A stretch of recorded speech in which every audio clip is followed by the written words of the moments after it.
Hello there, my beautiful people. Have the amazing Nick here with us today. Good. What's going on, y'all? Nice to be here. Please introduce yourself to the people. Who are you? What have you been doing in Web3? Hey, everybody. My name is Nick Metzler. I'm a game designer. I've been a game designer my entire life, literally since the age of 4.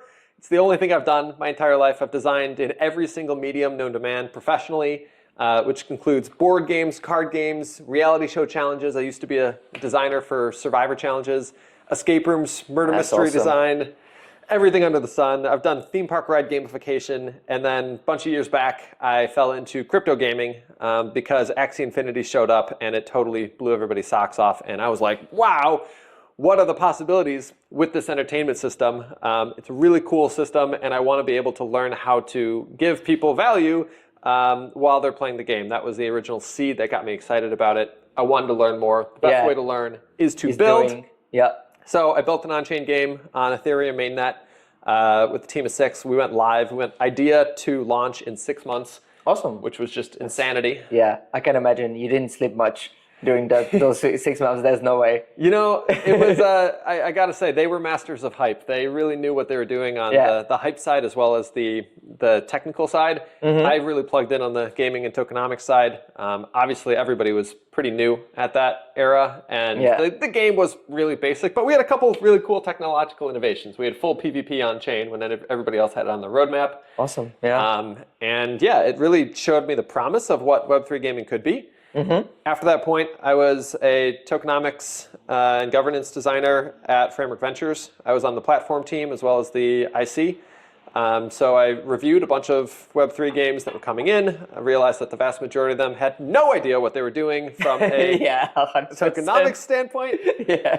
So that was my experience as well as a tokenomics researcher back then. I remember we talked about that in our call about 1 year ago. That was crazy. No one knew shit of what they were doing. That's because it had never been designed. Like, yeah, it was also super early, so it's normal that most of them didn't, right? But it was definitely funny being a researcher back then. The early thought process was, oh, we'll just take the premium currency and the soft currency and we'll hot swap it in to crypto. And then it'll make sense. But unfortunately, spoiler alert, you guys have lived it. It didn't make sense. So for a while I was at Framework, I was always thinking about like, how is this system going to actually work? How can we make something that is sustainable? And by the time that I was kind of done with Framework, I had a lot of the answers on what I thought might work, but I wasn't able to put that into reality at a venture firm job. Yeah, because I was just doing DD all day. So that's when I started Win-Win. Went on my own, started helping a lot of independent designers and venture-backed studios. I helped a bunch of games in the early days, and then Shima Capital saw what I was doing. They really liked it, so they made me a venture partner. Awesome. Fast forward a little bit, and then Win-Win became what it is today, which is a group of 6 people who are highly dynamic and spanning a bunch of different backgrounds, all working together to help games figure out this Web3 conundrum. So yeah. That's pretty cool. Before we deep dive into that, I'm wondering, what's your favorite thing you've designed? Because since the age of 4, you've done so much. What's the thing that, if you close your eyes at night, it will be something that you're really proud of or had the most fun, like the thing? Yeah, it's a good question. There's several that come to mind. I would say that probably my most popular game, my bestseller was Jumanji. I made the newest version of Jumanji. Oh, awesome. I love those movies. Yeah, me too. They're amazing. Yeah, so that was probably my biggest seller. Hail Hydra is still one of my favorites that I've designed to this day. What was that? It's a social deduction game with Marvel. And it's similar to like a werewolf mafia, secret Hitler type. But the cool part about it is, number 1, you get Marvel, of course. Number 2, you get to pick the character that you're going to be, which gives you a special power for the rest of the game. So every time you play, it comes with 17 different heroes. You get to pick a different hero. Yeah, so you have lots of impact on that specific decision, right? Yeah, because of that special power-up. And you get a lot of replayability too, because it comes with 20 different villains. I think it was 20. And you pick a random set of 5 every single run. So you get a different experience every single time because you have to change your strategies of how you're approaching it based on the villains. But the tough part is not everybody's on your team. Some people are Hydra. So they're going to mess you up. Yeah, of course. No, that's amazing. That one was a lot of fun. I had a lot of creative control over that, which Yeah, was that's cool. so nice. Yeah. How was the survivor part experience? Yeah, that was a dream. That was probably the coolest I job can I've ever imagine. had. So freshman year of college, my summer, I Yeah. spent in the Philippines. So building, Okay. painting, and testing all the challenges on the show. It was a dream. Freshman year, that's insane. I know. That's awesome. I walked up to Mark Burnett cold and I asked him for a job, which is how I got And it. it worked. And it worked. Hey, there you go, guys. Just try. Put yourself out there, the masses. Yeah, literally, it was one of those situations where I was like, there is no downside for me to take this shot, but huge upside. It's that asymmetric risk that you always got to be after. And the funniest part is I didn't know anybody in reality TV when I started this journey. I had been a huge fan of Survivor, and I created 2 of my own Survivors in my backyard. And it was through that experience that I was like, I have to find a way to work on this show. So I watched all of the behind the scenes footage of like what was going on, who I needed to know. I tried to get in touch with a bunch of different reporters and things like that. I sent out a bunch of cold emails. Every single day for over a year, I brought up Survivor in every conversation that I had with a new person, just to see if they had any conversation or any connection to reality TV. Yeah. And I got nowhere for over a year until I just happened upon somebody who actually knew somebody. Yeah. And they connected me with somebody else. And then they connected me to this professor who was hosting a talk on campus.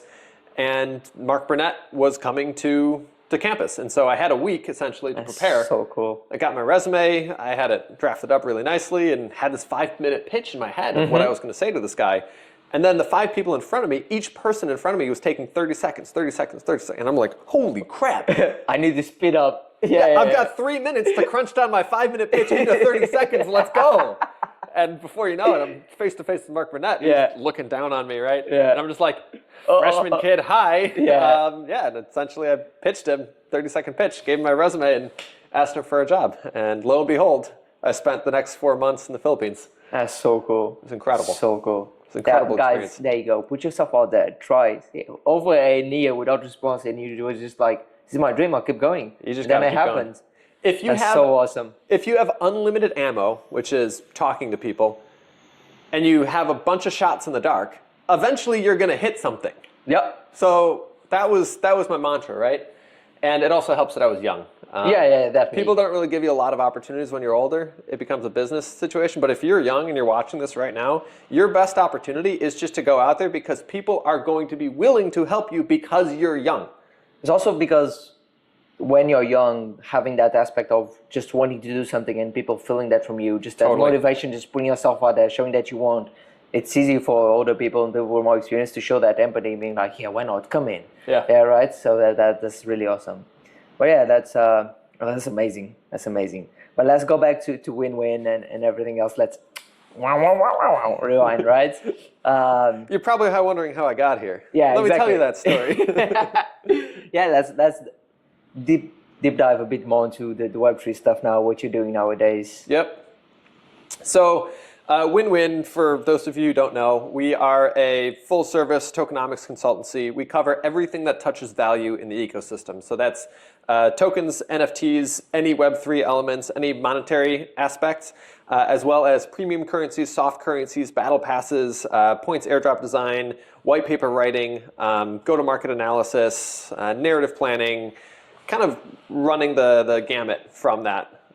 We also just added on Sunny Tsiupani, who absolutely rocks. He's an ex-VC, and he used to run the research division at Delphi in the last bull market. Oh, Delphi's amazing. He rocks. That's awesome. So he just came on, and he is helping teams strategize around their raise. He's essentially fixing up people's data rooms and raise materials.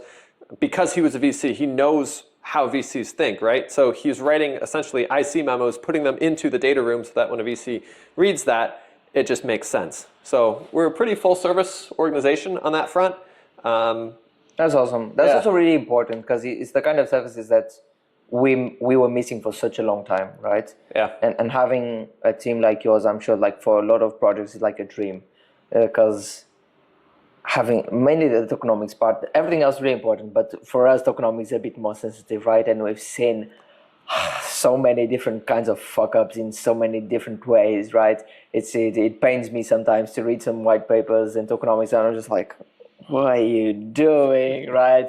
I almost get an instant headache from some of those that I read. So definitely tough. good to have someone like you in your team with so much knowledge in that end to. So I'm going to make be able to do tokenomics that. really simple for you right now. All you need to know about tokenomics is that more value needs to be coming in than is going out, which I don't know who needs to hear that, but that's literally... Somehow, some people still do need to hear that, which is crazy. We get founders talking to us like all the time being like, we just want to give away all the tokens. And we're like, well, that's how your token goes to zero. And they're like, we don't care about price. And it's like... That's not how it works. You don't have to care about price, but a lot of other people do care about price. I mean, and take it as a proxy for your attention for your game. Even as a team, you don't need to care about price. It's about value provided. Yes. It's about value provided. It's about value accrual as well, capturing that value. Essentially, if you want your token to have longevity, you need to make sure that the buy pressure is stronger than the sell pressure. And if you're just giving away a bunch of tokens, that's going to contribute to a lot of sell pressure. There's something to be said about VCs and VC unlocks. Frankly, most VCs end up after the token is already gone. So they're not the problem. I hate to break it to you. VCs are not the issue here. They're like a minor issue, I would say, but it's not really. The impact that most of our area thinks it has is way higher than it truly has at the end of the day, right? Way higher. Way higher. Definitely, sometimes with that instant sell pressure doesn't help, but like it's a tiny bit compared to most of the sell pressure that the token already has on top of it. The tough part is like games need funding. Where's the funding going to come from? It's either got to come from VCs or it's got to come from community in some way, right? And the community in some way, that's either bootstrapped or pre-sales or Kickstarter or NFTs, right? That's kind of all you got. There are some new models coming out, which I'm excited about, like indie.fun. That's a really new, interesting one. From mod.io? Yep. I'm talking with them this week. I've been talking with them. They're amazing. Like them a lot. I'm super excited to talk with. I'm talking with Linda. I think Wednesday or Thursday. I'm super excited. Stay tuned. Yeah, stay tuned. Stay tuned. That's gonna come out as well. No, but definitely. I love that product. I think it's interesting corollary from Web 3 to Web 2 as well. There's two kind of circles of gaming, you could say, but both of them are going through funding issues right now. And a big piece of that is because we have so much supply that's coming into the market. In 2023, there were 14,000 games that launched. 5% were profitable. That was in Web 2. That's higher than I would say, actually. 5%, I would expect it to be even lower. Yeah, well, I guess we're lucky. yeah, actually. 2024, we had 19,000 games launch. Okay. 2025, we're looking at probably 25,000, 27,000, something around there. So scale, like supply, is drastically increasing. Yeah, it keeps increasing. Demand for actual paying players is staying the same. So step up if you're building a game. No, it's just, it's tough. And like with the democratization of AI tooling that is currently hitting the market, we're probably going to see an explosion of supply. And what that means is this might not become a VC backable industry very soon, because these things get more and more moonshotty. I think I would rather it not, to be honest. So who's going to fund it? It should be community, but you need to be good enough to have the community back you. Right. I understand that part. And so how are you gonna build? Here's my thought process. With indie.fun, and this is kind of something that they're building, I think what we actually see is a lot more proof of concept. Yeah, definitely. Where it's gray boxes. But good it looks proof of terrible. concept that we haven't had so far. Built in Roblox, right? Or something like that, where it's built in a very, very, very clean way. Not clean, but like bare bones way. Vibe coded your way there. To get something out there, to see if there's any interest whatsoever. And if there is interest, if there is a seed there, you can start taking that up. And once that goes up, then you can justify building out the rest. You can get traction. And that's what VCs are after anyway. They want to see the traction. Just experiment on that early concept, try it a bunch of times, see the one that kind of gets people excited and works, and then iterate. That's what Web2 studios do as well, all the time. Not a lot, not all usually that, for free. But for like for example, mobile studios do that a lot, right? They just try a bunch, doesn't work. Oh, people kind of like this. Iterate, let's improve it. And it's what makes sense, right? So I think I've actually never been this excited about Web3 gaming. Web3 gaming, fuck that term. But we need to. What do you want to call it now? It's just gaming, but we need to call it something, I guess. But yeah, I think we are it's funny because just today we were talking on Simplified, the show, exactly about this topic as well. And then we had a great convo. So it's funny that you came up with this topic randomly just now. But yeah, you're also building a game. I am also building a game. After everything I just said there, saying that crazy psycho. I'm kidding. There's so many games coming out, you know, and Web3 gaming is essentially, there's a lot of stuff that's falling apart at the seams right now. Yeah. I have a personal thesis that Web3 gaming follows two separate but parallel directions, both followed simultaneously. Please proceed. One. I just wrote an article about this, so if you wanted to go check it out, it's on my Medium. We'll share it down below. 5 minutes, quick read. One direction is very Web 2.5, where it's a traditional video game, and they're probably using some type of stablecoin, maybe if they want to do some on-chain betting or something like that. Their token probably is only a speculative layer. It's not integrated fully into the game. They might have NFTs, but probably not. And they'll be using blockchain for more back-end services and things like that. That is one direction. I think you get all the benefits of, say, UA, wallet attribution, that's full of promise. I think there's a lot of opportunity there. I think that's probably the bigger market. I think that's where a lot of stuff trends. For sure. The other direction is the full crypto native. And these are going to be what I call crypto games because... The on-chain heroes. These are the on-chain heroes, Wolf Game, Duper I would put in this category as well. Something like EVE Online where it's fully on-chain and it's composable and people can update it. I think that whole area is what I call crypto games. I think that's a much smaller market. And I also think it's the most underexplored. Because there's just so many new opportunities there. And the biggest thing is, this is what I wrote about 3 years ago about saying, what is fun? Fun is completely subjective. It's a subjective concept, right? Everybody's got their own single definition. person. Totally, What you find fun is not what I find fun. Like, it's very, very clear, right? And so what elements, what mechanics work within Web3 are elements that make that the focus. So risk and reward. As a gameplay pattern, and this is what you see on every on-chain game. Every on-chain game that does well is super heavy into risk and reward. That has to be as well. Has to be. I think push your luck would work really, really well. I think data analytics inside gaming, I think works really cool. Asymmetric information, I think is really great. Game theory is a really good one as well. I'm loving Infinity Gods having to risk to earn. Okay. And I'm having lots of fun in the game with King of Destiny. Okay. Yeah, it's really because it's risk to earn, and a bunch of us were just spending God to place and try to get God and NFTs back, and we know, and it's a lot of fun. Like I don't know, I'm super bullish on that team. So this is also exciting that someone as smart as you also mentions that. You can clearly see that the people that most of us know that have value in them, that kind of you see them all aligning towards kind of the same things. So although a lot of people think that Web3 gaming is going away, they will have all these things, now saying it's dead and all that bullshit.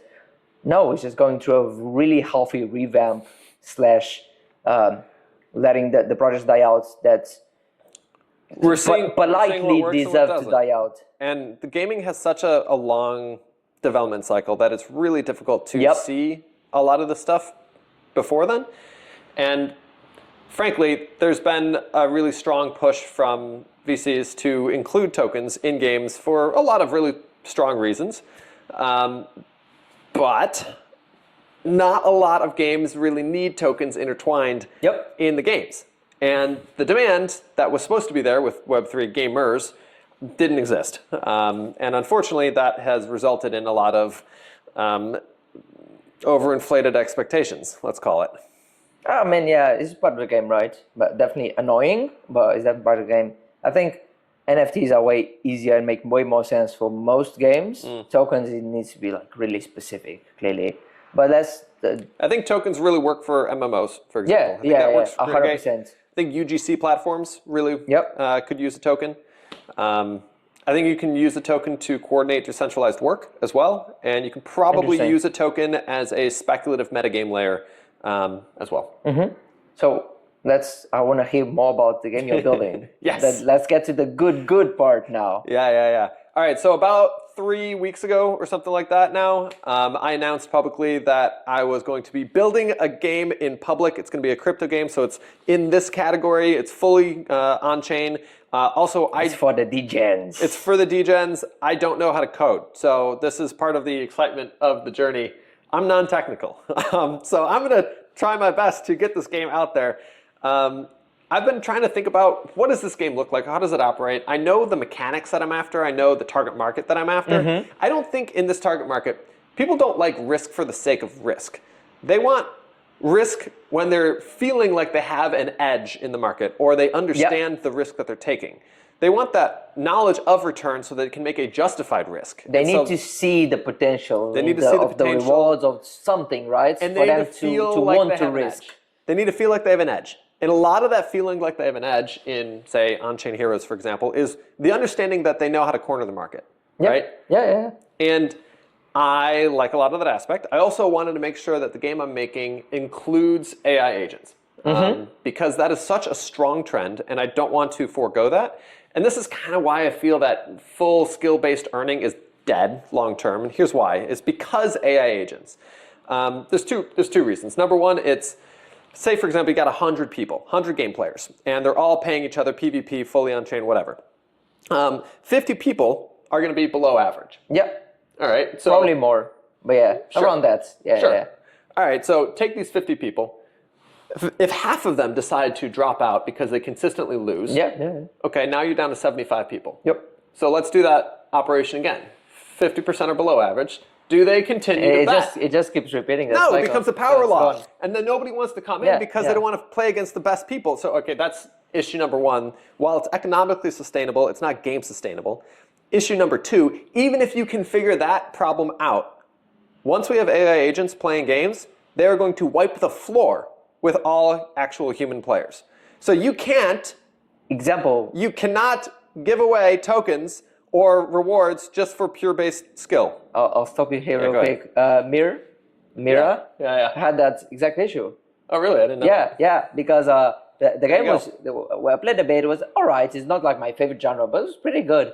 But you just had all these people with auto-clickers or bots just auto-farming. And of course they're going to Of course they will. Of course they will. Like, I cannot stay awake 24 hours, 24/7. Neither can you. The bot can. Totally. Right? So, yeah, So, where I've gotten to in the answer is there needs to be some way where the best players in the game can still lose consistently. Okay, how does that happen? How do you make a game that is still consistently fun and still have that? I would turn to a lot of things in Web 2, casual games.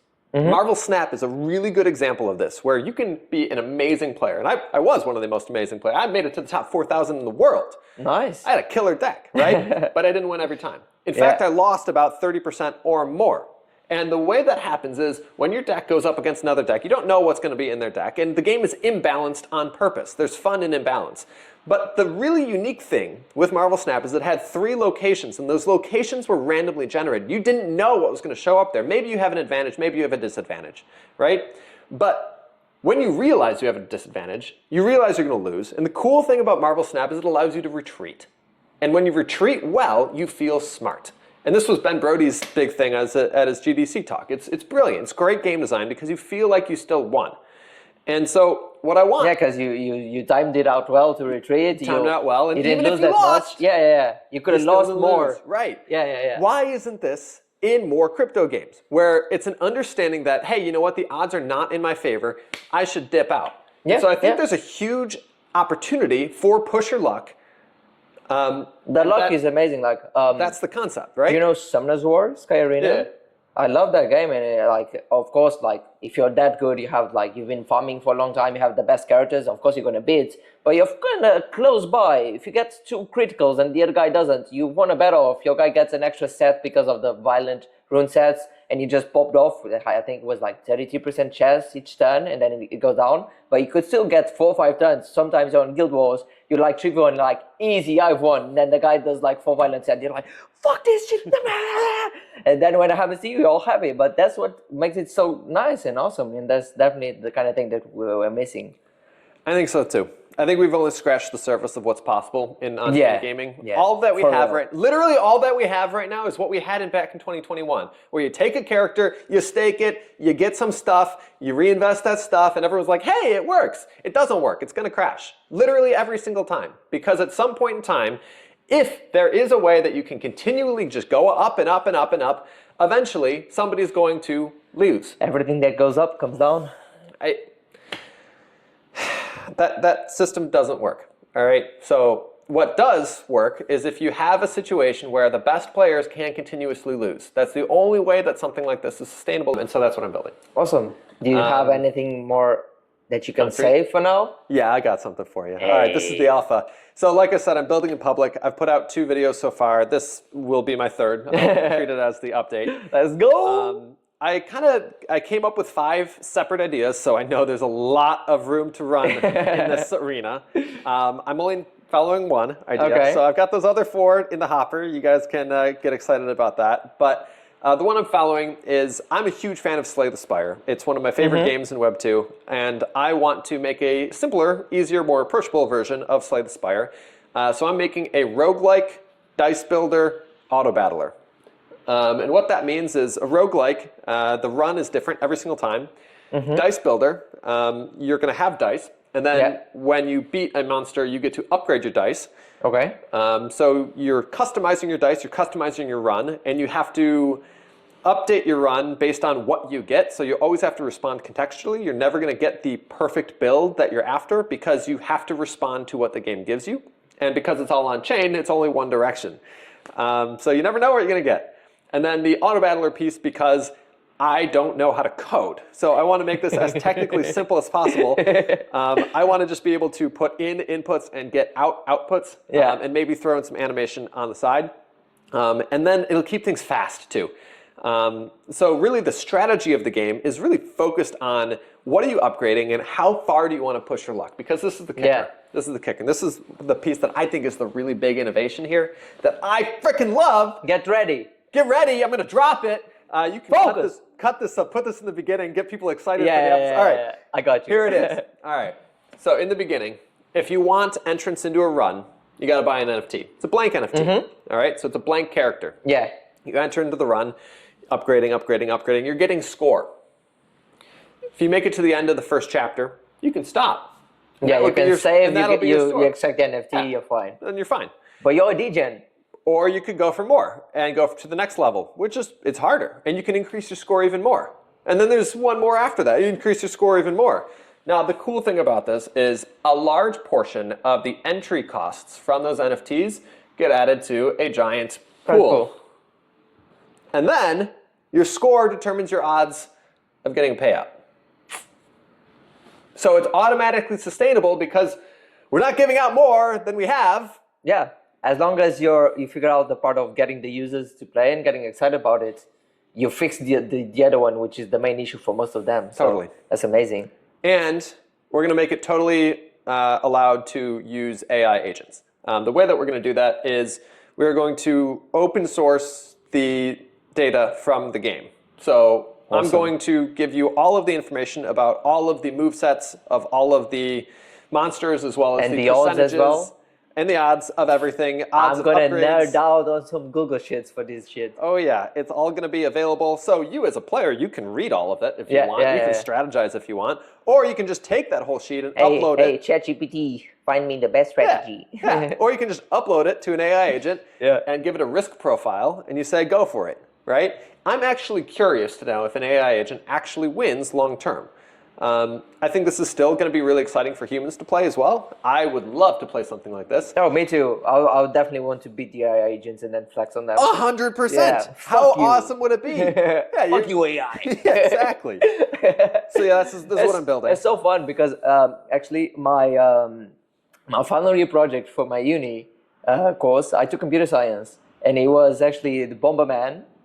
Base, and it was AI agents, and cool. it was I was just basically studying risk profiles, trying to make all these different strategies and shit. So it actually goes exactly really close to what you're building. So yeah, funny how life tends to go full circle with these things. Truly, but yeah, if you're trying to build something in Web3 gaming, include some element of push your luck, please. Include some element of risk and reward where you can understand the risk that you're taking and maybe mitigate some of the luck with strategy. There's so much opportunity for gameplay there. And the biggest thing that I would say that's important is always remember that the game that people are playing is the real game. The real game, I mean, is this big game up here. That's what everybody's focused on. This game over here, this is the distraction. And if you try to make the distraction the real game, you're going to lose everybody because they want to play this game out here. They would rather just play meme coins. And that's why people are saying that they love passive games. They don't love passive games. They love playing the real game. And your game, if you're making it too complicated, they're getting distracted from it, and then they don't want to play your game because they want to play the real game. So a big piece of my game is making sure that the game is in context with the larger game. And as a result, we're going to have elements where you can win, say, a gem in the run, and you can choose to upgrade your character in the run so you can have a higher chance of winning the chapter. Or you can instantly sell the gem. Oh, nice. So you can go for the road and be like, nah, I got this run. Let me keep this gem, and then you rage at the end. So what are you going to do? That's the question. There's another thing lovely about this kind of stuff that you're talking about, which is it is primed for content and for streams and to rage and for content creators, which is one of the things that we keep on missing with these games. Like constantly, they find, I find it fascinating the amount of ways that games find to fuck up this. Literally. Sometimes it's like, how did you do this even? How as a team you all went, oh, this is a great decision. Like, it's a great idea, guys. Yeah, like that. Bullish. What? You use like a finger of your brain, of your IQ. But yeah, no, that's definitely amazing. And this game is all about decision making. It's about the decisions that you're making on every single upgrade, finding the synergies, choosing what to do. Should I continue or not? So I agree that this is perfect for streaming because you can ask your chat, what do I do here? And then you can cause controversy. Have you explored Gigaverse? No, I haven't. You should. All right, I will. You're gonna enjoy it. Okay. It's a bit similar to what all you're saying. It's like dungeons, and you go. That's the risk reward. It's like rock paper scissors versus the dungeon. Basically, itself has stats, but you'll love that concept as well. So I'm going to use this as a really good jumping off point. I actually went viral for a rock paper scissors video on TikTok. Awesome. Explaining the strategy of rock paper scissors. You can go check it out. It's great, but I want to segue into the real world, you could call it, because I'm about to be a reality star. You didn't even know this. I wanted the reaction on film here. What the fuck? Yeah, that's right. I'm going to be on Hulu Friday, April 11th. You can check me out. All 8 episodes will drop for Got to Get Out. It's a new reality TV show where I'm playing for $1 million. Hey, chat. We think it's fair. If he wins, I get a percentage, right? He's got royalties, baby. I mean, it sounds fair to me. I don't want to I'm not going to ask for much. I think 10%. I'm kidding. Concept is Got to Get Out. It's a new game show, new social reality game show where a bunch of celebrities are playing. Spencer Pratt's playing Omarosa, the original reality TV villain. She's playing Cynthia Bailey, a Real Housewives, a bunch of Bachelorette type people. What the fuck? It's great. I'm genuinely baffled by this information. Time. And then they threw a game designer on there. And by the way, I didn't want anybody to know I was a game designer because that's a major threat. So I went under the name. Yeah, strategy-wise, I went undercover. As what? As Doodles. So I'm playing the entire game as Doodles. I'm an undercover artist that talks a little slow. I changed my cadence, so I'm being like, yo, like, what's good? Guys. I mean, like, I sound awesome. A little bit high when I'm talking, but it's incredible. You totally need to watch it. The concept is we're in the mansion for 10 days. And every second that we're in the mansion, $1 gets added to the pot for a total pot of $1 million. Awesome. At random times, exit strategies get airdropped to a fourth of the cast. Okay. Giving us a time and a location where a door will open. If we can sneak out of the door, sprint past the gates before anybody hits the big red button, we win whatever's in the pot. Or you stay until, like, you can decide to stay because you might want a bigger pot. You might want a bigger pot, exactly. And you can bring up to 3 accomplices with you. So there's this Oh, really nice. cool Yeah. element of teamwork as well as building your team during the game. I love that concept, the idea that you can find other people to win with. Big fan. I'm genuinely baffled by this information. I'm so We're going mainstream, baby! yeah. I'm so glad we talked the least amount possible before we started the interview. This was amazing. No, I'm saying there's going to be a huge drop at the end of this That's so video, so cool. you got to check it out. That was just for the edit. Yeah. You got to stay that's till the awesome. end. The last thing is going to blow your mind. That's so cool. I think we're done, right? All good? If you want. Oh, there. I mean, do you have anything else to add on? Up to you. Right now. I mean, that was the big drop. yeah, so. that was outstanding. I was just like, what the fuck? Reality TV show? What? My mind was blowing. Still is, but it's coming down now. Yeah, so check me out on Twitter. Check me out on TikTok. Yeah, I'll have all the socials on, but don't worry. Perfect. Yeah. And I'll be building in public. So if you have any ideas on how you think this game should go, Awesome. let me know. Are you doing Discord, Telegram? I will be doing Discord at some point. Okay. Probably when the build starts, so that I can get playtesters. Frankly, I'm not going to do community in the same aspect that everybody else is doing community. I don't care for like GM chatter. I don't. No, I mean, I don't want it's it. also useless. It's kind of useless. So All I ask you to do is just have some sort of channel where you update, Yeah, like that's what it's gonna every be. week or every other day or whatever. Just I will be posting with that. updates, and that's what I want from a community standpoint. I also want people to respond. Like if I'm posting an update and I'm asking for advice or opinions or help building a thing, let me know. Let me know what your opinions are. That's what I care about. That's why I'm building in public in the first place. And so that's what I really think strong community That's is also about. what Web3 is truly about. Totally. And Web3 gaming, right? And somehow also a lot of teams miss out on that, which is so simple yet feels so complicated for so many of them. Truly. But yeah, awesome. Perfect. Hey guys, thank you for watching. I had a lovely time. This was an amazing surprise. Thank you so much. Pleasure. You had to take a big trip here, but I hope you had fun as well. Yeah, I totally did. Awesome. Peace.